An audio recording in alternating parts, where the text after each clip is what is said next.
What's up, you guys? It's your boy Geppetto here. Have y'all subscribed? I know all of y'all are telling me you want more videos, you want more content. I promise, 2018 is the year I'm trying to do at least 2 to 3 videos a week because, you know, shout out to the people who are subscribed to my channel. But yeah, this is gonna be the first video of the year. And before I go any further, this is my partner. Introduce yourself. Clarence D. Lockett. Yes. As y'all know, I act and I write scripts and so forth. And you know, we're up and coming. Me and him are collaborating on some projects. And this is the official Black Panther movie review. Like, we just left the theater. You see, fresh. I'm all Black Panthered out. Like, here's the thing. I started dressing like an actual, like the Black Panther from like the 1960s and 70s. And then I was like, man, I want to do my African garb. So I just kind of mixed it in between. So it's like half Black Panther from 1970 and then like half African garb. So like, if y'all want to check more of my outfit out, go to my Instagram at It's Geppetto. It's ITSGIPPETTO and follow your boy. Now, this is going to just be a straight up conversation about Black Panther. Like I said, we just left the theater. It is 2:17 a.m. We went and we saw the 11 p.m. showing of Black Panther. We watched it in IMAX, you know, because we were trying to look for tickets a few, like probably like 5 days ago, and almost like all the earlier showings were sold out. I'm talking about the 3D showings, the regular showings, everything was sold out. So only the 11 p.m. IMAX showings were available. So we were able to like scoop up some tickets because, you know, officially the movie doesn't come out until tomorrow. But we was like, hey, bro, you need to go ahead and get it. So as I said, I am an actor and a writer, and you know, y'all are gonna be seeing some big things from your boy. But Clarence, introduce yourself. Tell them what you do. Yeah, so Clarence D. Lockett. I am a director, producer, I write as well. Was in the acting, but I'm gonna put down the baseline until, you know, I make it and really get comfortable where I want to be. You know what I'm saying? So pretty much, I mean, that's my job right there. I'm just excited about this movie. I mean, this is first reaction. Like literally, we just, matter of fact, before the movie even came. And shout out to Clarence. Clarence lived like damn near an hour away from me. Yeah. But I was like, when we decided we wanted to watch the movie together, I was like, yo, as soon as the movie is done, we need to do a like first reaction review of the movie, because like I said, I was amped for this movie for like the last year or two. I couldn't wait to watch it, and I wanted to do a review not by myself but with somebody else who knows film just as much as me. Clarence and I, we got some projects coming out. You know, we actually met probably like almost a year ago, not quite a year, but we met on a set of another project, and we got some stuff coming for you. And without further ado, let's just start this review. So first thoughts, what do you think? First thoughts, I mean, I gotta give it up to Disney. I mean, I think when us as filmmakers, we have to really think about the script review process, how things get through a studio system, how things get through. If we have investors, or we have a vision that we want to really get through. And you know, my research with Disney is that they have that process that says, you know, look, if you have a script and you feel it's 100% the way you want it to be, we're not gonna fight you on it. And I feel like you know, Ryan Coogler, his whole vision came through on this movie, and no executive stopped him. This is the power. And you know, the whole theater rose up. They were yelling at the screen, clapping. Everybody outside the theater, or you know, all the barks outside the theater when it was done. This is the energy it creates when visions come through, and the director's vision is not, you know, basically restricted in a system. Yeah. Because, you know, I know actually a former Disney executive myself, and you know, his vision and the way he do movies is pretty much how I want to do movies for the rest of my life. So I just really got to give a shout out to Disney. Like, I mean, I think when we really review like what really makes a movie, like, just have its own life, and it's like grassroots marketing for this film. Like, it just took on a life of its own. It really didn't have to advertise to a certain point, because everybody was telling. Geppetto was on Instagram telling people go see it. I was asking people go see it, and we get so excited about something. It got to the point where people was asking me like, "Are you in the movie because you going so hard for the movie?" And I was just like, I guess because I'm in the industry and I know what it takes, and I'm just like, no, even though I'm not in the movie, and like, first of all, shout outs to my shoes. I was so excited about this movie. I pulled out the light up joints, and everybody in the theater was like, "Yo, you swaggy, bro!" And I was like, "Yeah, I came all out with the fashion." You know what I mean? Because I wanted to support. But matter of fact, hold on, yo. Let me turn my shoe off because it's gonna take about 5 hours to charge them. But like I said, this was Black Panther, bro. I mean, people came out. This is South Atlanta, y'all. I mean, people was out with all this. I mean, you see how he all swagged out and stuff, man. I'm thinking I'm just doing all right. But the people came out in the African garb and stuff. They just came out dressed to the nines. You know what I'm saying? Yeah, people were like hitting me up online like, "Yo, are you in the movie?" And you just can't say nothing. I was like, "I wish." And man, Ryan Coogler, whoever executives, I submitted like twice to Black Panther. I didn't get it, which is cool. But the fact that y'all shot here in Atlanta, I really want to be in the next one. I'm putting that out in the universe, speaking it into existence. Shoot, we want to work on it in some capacity. But I was going so hard for the movie, and like I said, you guys can check my Facebook and my Instagram, because I know that it's bigger than just this movie. With Black Panther already breaking box office and numbers and so forth, it's going to create a resurgence. If I did a paper in college not too long ago, and I think they said 70% of all major motion pictures had a lead that was a white male. And when they was, and that video is on my channel, just scroll back a couple videos. It's probably what they like a year and change ago. But it's more than a black and white thing, because growing up, I'll be honest with you, I didn't know any black superheroes. The only two that I only knew a couple. I knew about Storm. I knew about Static X, but at the same time they were Static Shock. But Static Shock X. It is Static Shock. It may be. No, it is Static Shock.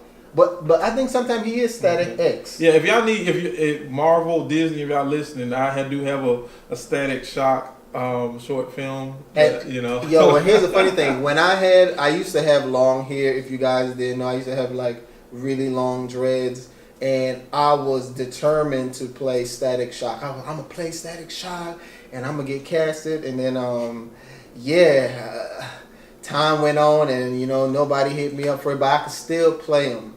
But anyway, like I was saying, I had heard about the movie, and I remember just saying like, "Yo, I don't care if I'm on set getting the director or the cast and crew some coffee. I just want to be a part of it." I did submit like twice, but I could understand everybody wanted to be a part of the movie, so I didn't get chosen. But it's all good. I actually know 2 people who said they were on set, and they just said the energy was electric on set. And going back to my earlier point, is more than just like a black and white thing. Is the fact that, especially in this climate, minorities, we need to see ourselves on screens in positive light. Yes. You know what I mean?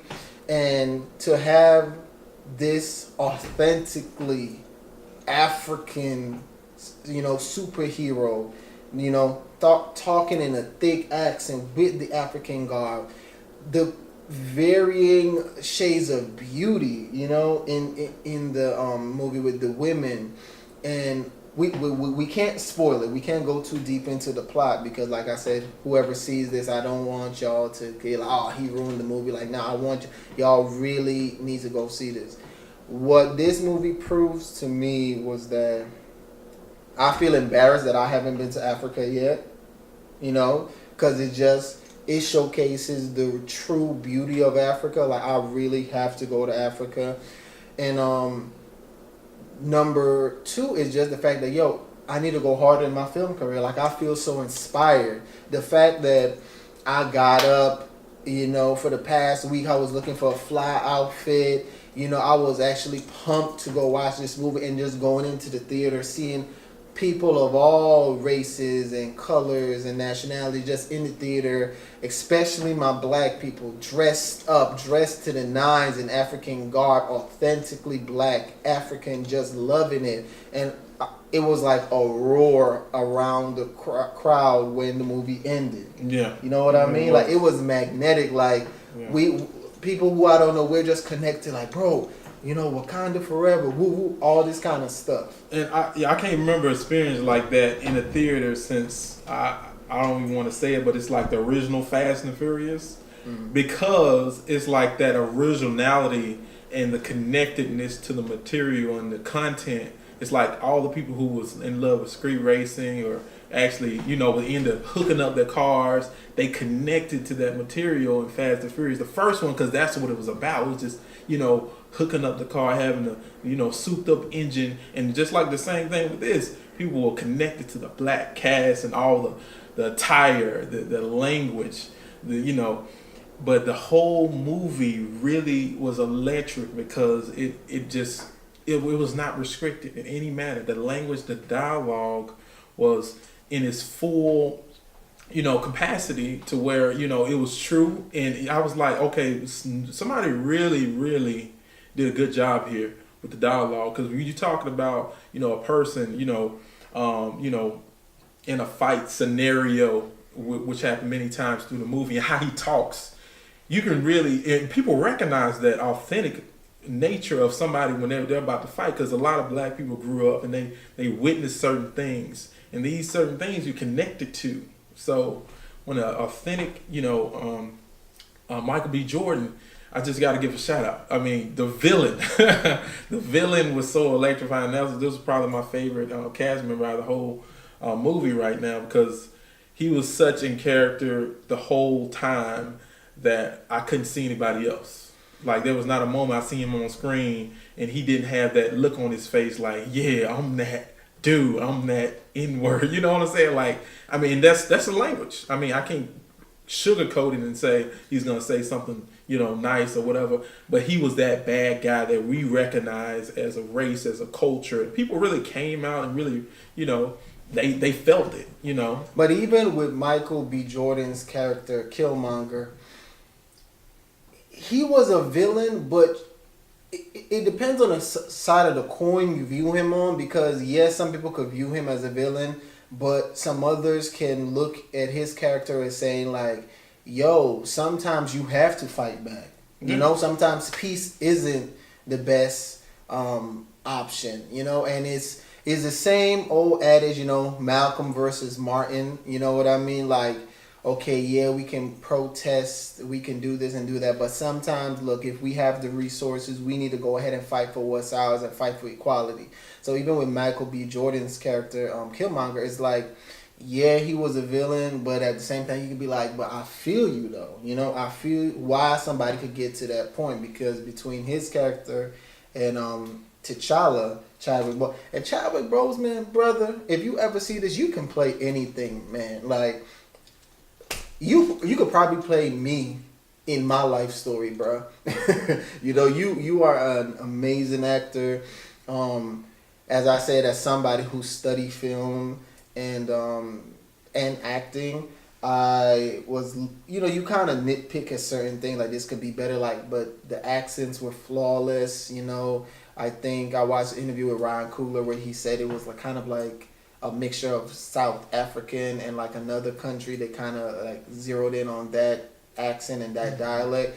It was flawless. You said Michael Killmonger was your favorite, but Okeo, I think that's Denai I don't know how to pronounce her name, but the lead warrior, the lead guardswoman, Denai, I know her. The general. Yeah, the general. She was hands down my favorite. Her and T'Challa's little sister. Like T'Challa's little sister, she was like a great comic relief. I mean, the brother and sister like back and forth. That is so real. I mean, if to somebody who has brothers and sisters, when you put dialogue in there that's like that, and people see that, they connect. It makes the experience way better.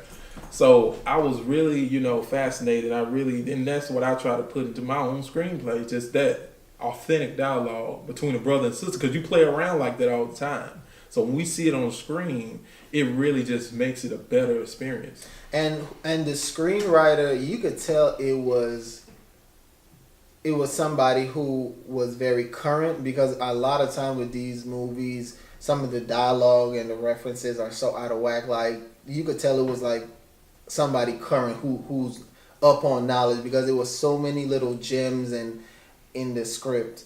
And it was, I'm surprised, to be honest with you, like he said, Disney made a movie that was so woke, because like I said, I'm not gonna spoil it, but it was like levels to it, you know what I mean? If you really paid attention, it was just like, it was really letting black people know, like, yo, we have been stripped of our, when we were brought here or whatever, we have been stripped of our culture. We were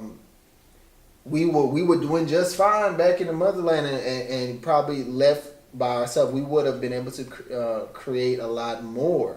But it's just the old adage that sometimes when people come in, they could really like mentally, you know what I mean, ruin a whole society just by infiltrating and denying and overruling and just really trying to strip a culture. And it, like I said, I don't want to say too much, but it was a very woke movie. It really let you know, and not to say it made white people look bad completely.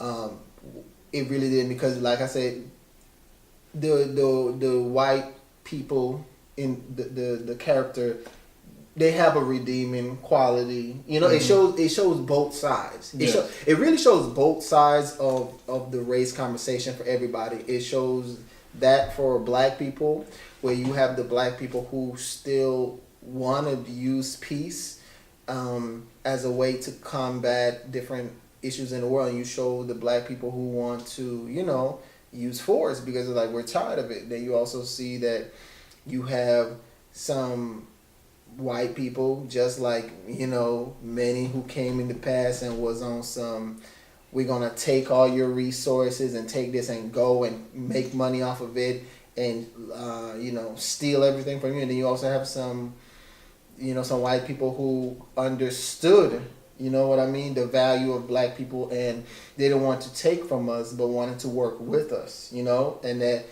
no matter if you're black, white, Asian, Latino, that we are more powerful together as a human race, not just black, white, whatever, just as a human race. It doesn't matter. When you work together in harmony, to combat issues, it's more powerful. So, and then like one other gem I got from the movie was just the fact that black brothers, we really gotta uplift our black women some more. You know what I mean? Because without telling the movie, black women are the mother of the earth. Yeah. Without them, we wouldn't be anything. The world wouldn't be here if it wasn't for black women. So definitely, shout out to the screenwriter Ryan Coogler. Really showcase our black queens in a beautiful light. Oh yes, and that was the most sincere part about it. Just really showing them in that light, and not overdoing it as well. Just showing them authentically the way they are, like bold, that attitude, and that stick to itness.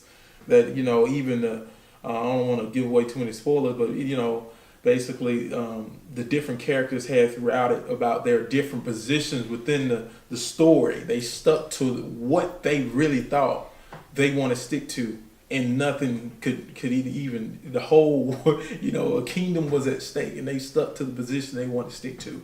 So I mean that's a black woman in its truest form. You get a black woman standing for something, and she's not gonna fold. And and that's the backbone of society. But let's just talk about technical stuff. What did you think about the cinematography? The cinematography was beautiful. I mean, I guess most of the movie was filmed in the green screen. But what you're looking at is mainly it was kind of held back, I would say, a lot of ways, but it still uses like the dynamics of using. It reminded me of that Sweetback's Badass song, because it uses some new stuff that you hardly see in the theater before. Once or twice, but it still did something new that you didn't see before. But it mainly tried to stay on the general course of letting the wardrobe and letting the African guard do his job, because it's visual in itself for cinematography, and showing more than telling. Yeah, showing more than telling. So it did its job. I think the camera was moved when it needed to be moved, and it did a great job of just capturing everything. But this is a very graphic film as far as visual special effects go. So it really, I think whoever did the cinematography did great.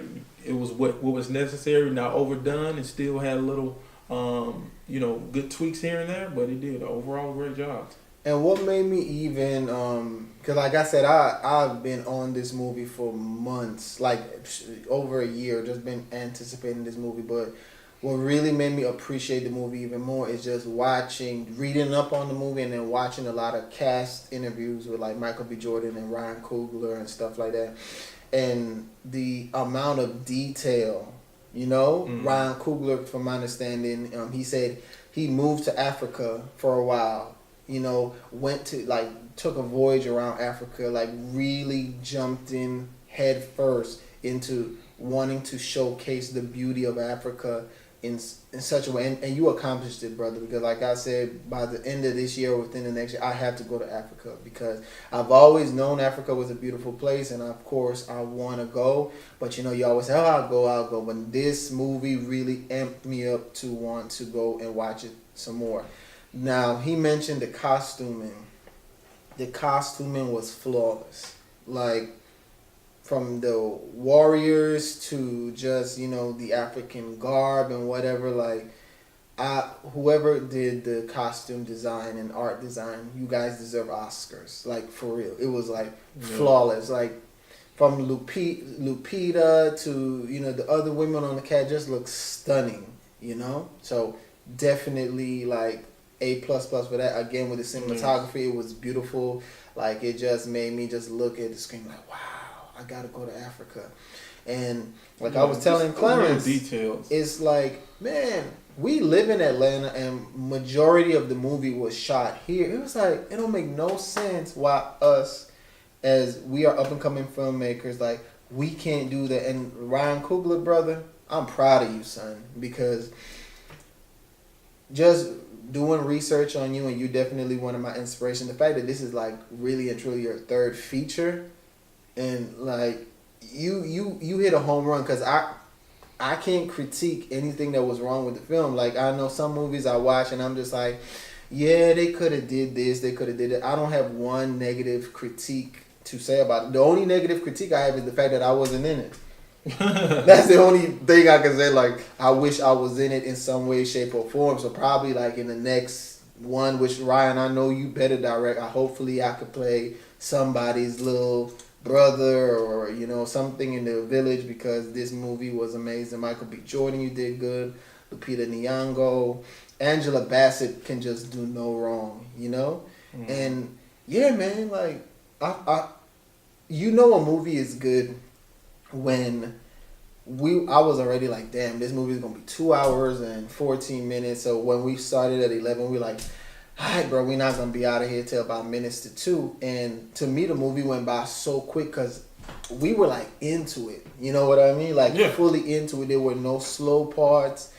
The storyline flowed. It was just Yeah, I think the script, that really just speaks to the overall structure, and Disney really letting them work through the story, structure and everything, because I feel the way that it was done, it was just that speed up, slow down, speed up, slow down. You just really gave that good effect to where it was like, you gave the breathing room when you needed to, but then it was just like, you gave the rush when it needed to be a rush, and it was 2 to 3 scenes cutting back and forth, and it was just a rush, and you really had to really focus just to see what was going on. So I mean, they really did a good job. I mean, editing flawless, of course. Oh yeah, the editing was perfect. They say good editing, you don't notice it. So yeah, I didn't notice it. So I mean, the scoring, the music, the native music and stuff, just like it fused kind of like hip hop and traditional African music. It was just like Ryan Coogler, Disney, Marvel. I had not one bad thing to say. Like the movie was just 10s across the board. Yeah, man, like I'm proud of every one of y'all. Shout out to Atlanta for Atlanta being where they shot majority of this at. Yeah, it just like, for real. I mean, just breaking conventions. Let's just this whole video. I mean, I just want to give a shout out. I mean, that's why I mentioned Disney and Marvel straight off. I mean, breaking conventions. I mean, when I talk to people, the first thing they say, it's all black cast and it's something we never seen before. And that's the thing that people want to see. And that's why I want to bring as a filmmaker. That's what we're trying to do. Bring things that people have never seen before, people get excited about, and really break conventions. Because, once you bring something that's unconventional in the way they will shot, sometimes you have this music that they might have you in the scene that might break off into a funny moment. You don't really have that a lot, but it's like it's breaking the conventions of what's usually done and what we always see over and over and over again. And this film is like, again, I want to stress, this isn't a quote-unquote black movie. Like, it empowers everybody. Because like I said, in the theater, there were white people, there was a bunch of different races, and everybody came out feeling like, man, I could do it. It gave you like the sense of like a Rocky. Yeah, like, I feel like you feel like we you appreciate that follow through because like, I mean, there are a lot of movies. The trailer will trick you. You'll watch the movie and the movie doesn't deliver. Or sometimes the trailer has all the good parts in the trailer, and that's it. Well, we appreciate the follow through because the follow through is going to lead to that word of mouth. It's going to lead to more sales for marketing for Marvel and Disney. So it's good on their ends. It's not just a first weekend thing. It's going to follow through for weeks and weeks, and word of mouth is going to spread, and everybody's going to see it. And it's not just well, everybody got the pre-sale tickets because of the trailer, and it just did good that first weekend. No, follow through the story. Just really put in the work. And I think the world, if a lot of the studios, I'm not the studios that we have, just model that off the what their process is. Because Steve Jobs, I actually researched how Disney do that. But Steve Jobs stepped back from that process. Y'all know what y'all doing. I'm going to step back. If Steve Jobs steps back from it, you got to notice that Disney is doing something right. I cannot give enough praise. And they keep doing the right thing. They're not stepping in the process and hammering the filmmakers or the story creators with what they want and their objectives. They're letting them create the story.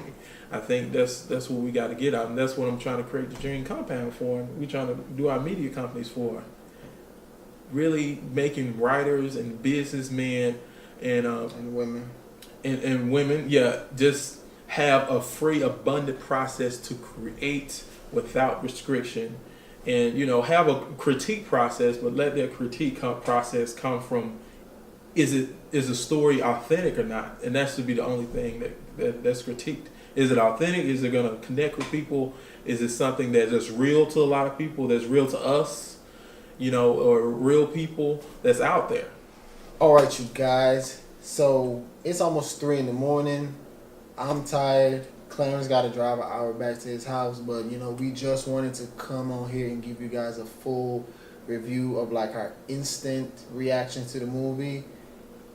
2 thumbs up, 10s across the board. Ryan Coogler, the entire cast and crew. Shout out to you guys. All right. If you guys want to see more film reviews and stuff like that, subscribe to the channel, man. Subscribe, comment, like, share, tell a friend. Yo, tag all the people from the movie and the studio. Tell them that we're trying to work, man. Tell them, show them this review, man. And most importantly, go and watch Black Panther. Watch it once, twice, 3 times. Bring a friend, you know, carry a whole office, like whatever. It's a great movie, for real. Yeah. All right? Wakanda forever. We out. Peace.